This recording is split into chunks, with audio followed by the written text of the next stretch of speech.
Greetings, everybody. It's Dr. Jonathan again, doing 12 minutes at 12 o'clock, Denver, Colorado, USA Mountain Time. I'm going to get my little stopwatch out. I like to be as close to 12 minutes as possible, but I always go over. So, having said that, life continues to be interesting and strange.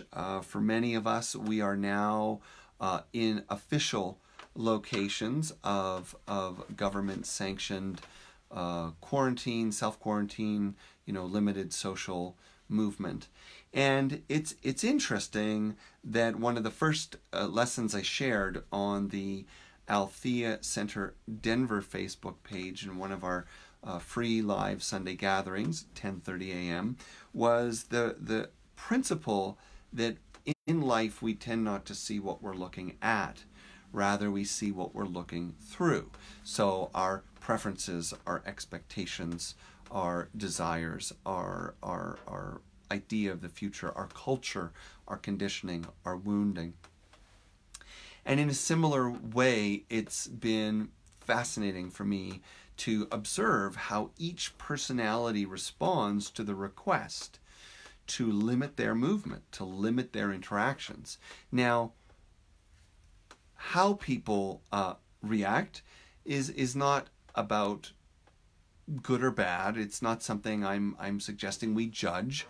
I'm suggesting it's something we observe, that we pay attention to. First, to notice just the different animals that we are. So for some people, I have some friends, and when we talked about it, the first thing we said was, woohoo, like finally I get to just be home, right? Like I don't have to be out in the world all the time. I don't have to be facing traffic. I don't have to make those trips or whatever it is. So for people who are, let's say, introverts, which most people don't think I am, but I am, people who are introverts with strong social tendencies or socially oriented work, a quarantine's like an amazing thing. It's a time to be home. It's a time to be with your family. And it's a time to slow down. On the other hand, for people who are extroverted, who get their energy, who nourish and feed themselves through time and connection with other people, this can feel like a real prison sentence. This can feel very condemning. Now, let's add other elements and factors to what you yourself might be experiencing. Maybe growing up, being forced to stay home was the punishment, right? Maybe that was grounding. And somewhere deep inside you is this feeling that you can't quite explain, but being told you have to stay in is triggering this feeling of resistance.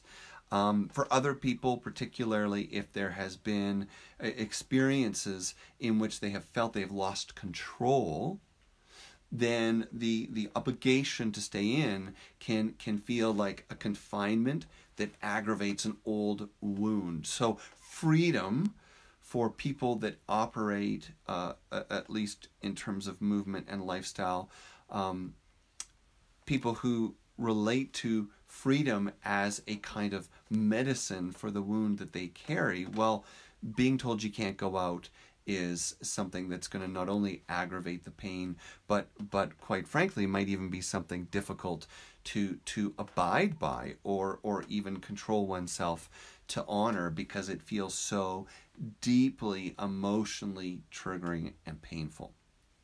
So where I want to go from there is to take two more steps. So we're going to cover three things today in total. The first is to remind ourselves that whatever we're going through, that a huge piece of what we're experiencing is not what we're experiencing, it's ourselves.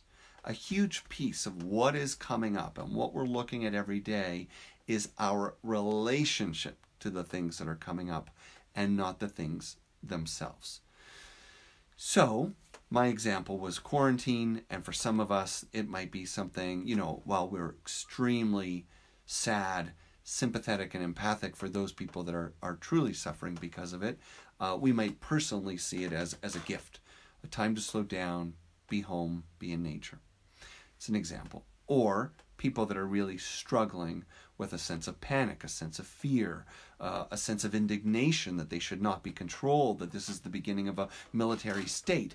Typically, that level of aggravation and activation is not coming from a calm, neutral place of just observing that this is our society kind of doing the best it can with a weird situation. It's coming from some older place within. The next place I want to go with that is to talk about why some of our filters can be so strong and so distracting. Well, one of the main reasons why our filters to really seeing who we are, what we're facing, to seeing why that is so critical or why that is, pardon me, so difficult, is because most of what blocks our ability to see things clearly is not just intellectual conditioning, but it's emotional.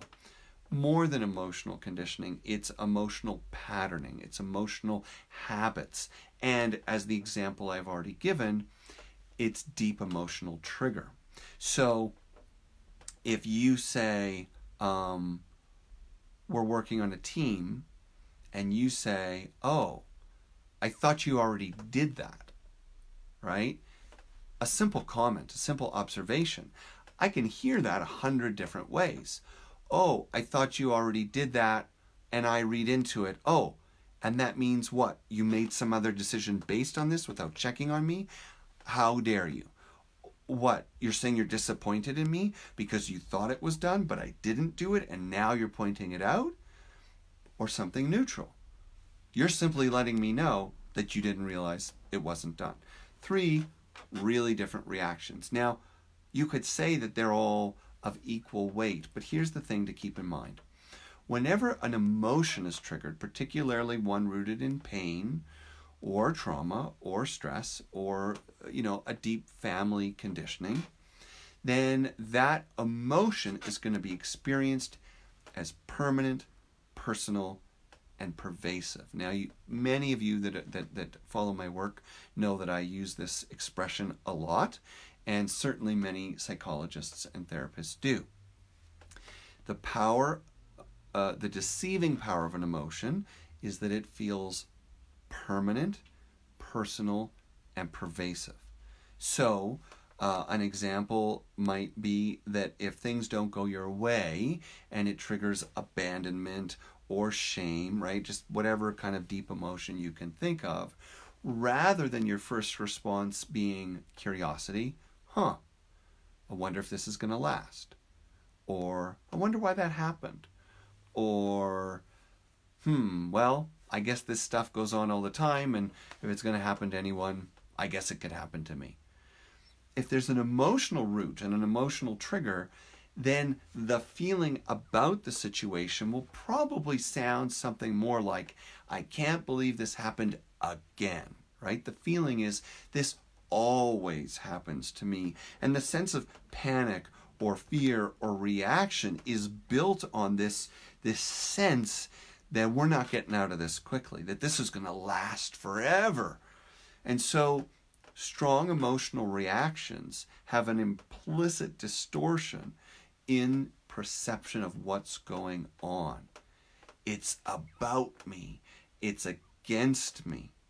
It's always happening to me, and it's never going to go away. Now, here's something to be careful about.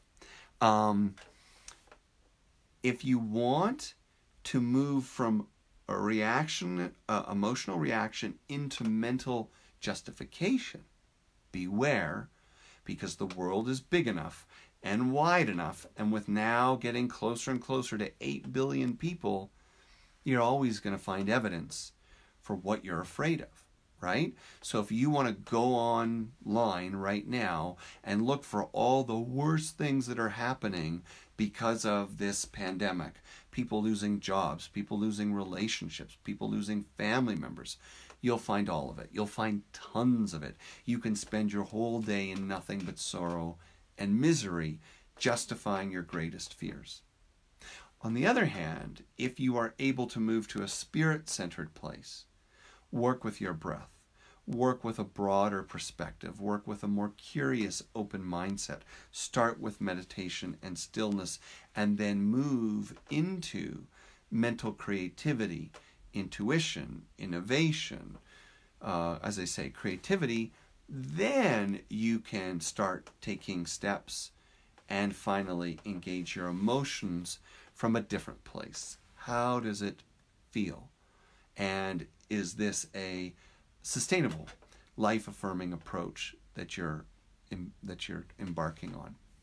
So again, you can go immediately from the strong and difficult emotion to looking for evidence to justify it, why you need to buy more toilet paper, why you need to stockpile food, why you need to start thinking about weapons. You can find evidence for why that makes sense. But if you slow down, work with your breath, center your attention in the present moment, open your heart, open your mind, observe your emotions, feel them, but observe them, and begin to sense that there might be more to the world than just what you're feeling. And you start looking for evidence of that, well, you're going to find that too. If you want to find evidence of how this terrible situation is bringing families together, you'll find that. Reuniting people through online connections. If you want to find evidence of how it's been good for the environment, of how it's helped how it's actually helped some people economically. I mean, you can find all kinds of examples of kindness, resilience, community support. So be careful what you do with your strong emotional reactions. Typically, the simplest and best thing to do, feel it to heal it, create space around it, and be patient. Be curious. Maybe what feels personal, permanent, and pervasive is just a strong feeling that wants a little love and attention from you. That's all. But I said that there were going to be 3 things, and we have a minute left. The last thing is actually massive. It's huge. It's complicated. It's something you can spend your whole life pursuing, and yet it's simple in its essence. And it's something that I'm going to return to again and again, so don't worry if we're going to wrap up in a minute. And that is the idea that at the heart of a spiritual path that is rooted in oneness, the belief in oneness, the experience in oneness, the philosophy of a unitive spirit from which all things come, whether you call it God, energy, consciousness, or life itself, which is fine, and works just fine for me. What the path is slowly uncovering is that at the core of who we are is an innately whole, radiant, and for lack of a better word, perfected being. So at the core of who we are, no matter what is said to us, done to us, or taken away from us, we discover that our true nature, our true essence, our true presence, which is one with all things, need no correcting, need no fixing, need no healing, and frankly, is a pure delight to spend time with, to spend hours with, days with. And so as you and the people you know are moving through this extraordinary, surreal time of worldwide pandemic, which I guess is sort of redundant to say that, we can use this time to peel back the layers of who we are. And if we cannot resist slipping and sliding into the darkness of our sorrow and suffering and fear, then be with that. Observe that. Be patient with that. Be tolerant and loving of that. For what you may be surprised to find is that the longer we sit with it, create space with it, and observe it, the sooner we are able to come through it and recognize that the dark, painful moments of our lives are in fact a kind of inner fire, burning away all that we have become attached to and distracted by, so that the most resilient center of our being can be revealed. Simple enough, right? Well, we're out of time, so I'm going to wrap up, but that's something to cultivate, to think about, to put some energy in. If you're going to do some studying, you can look up mindfulness, you can look up practicing presence, you can look up the word contemplation. There's all kinds of ways to look at and think at, or think about and feel about this radiant core to who we are. And when you are having a down day or a down moment, forgive it. Be patient with it. Honor it. It's just like the weather. It needs to come, and if you give it its time and space, it will go. Don't feed it. Feel it. And then make your decision from a different place, a deeper place. Actually, to close, this reminds me of a passage that I came upon recently.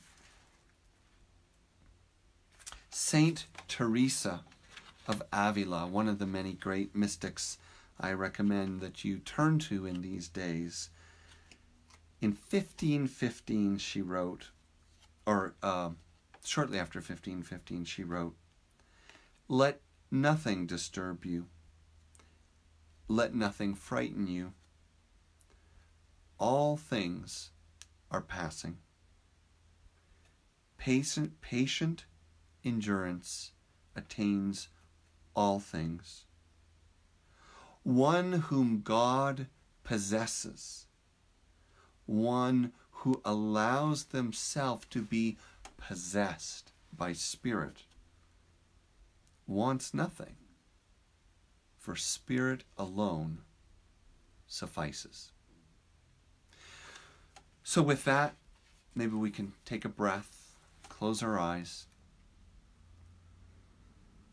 and I invite you just to listen for the stillness and the silence that you carry.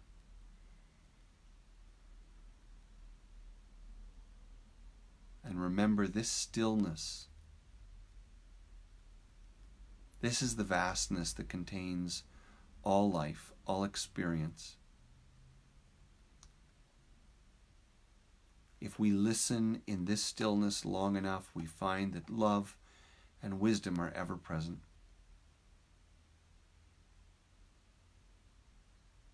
And so I invite you to take this day, to take any day, to take every day, to return to that still silent place within that is endlessly resilient and abundantly aware of the love, wisdom, and yes, even joy that is just a step away.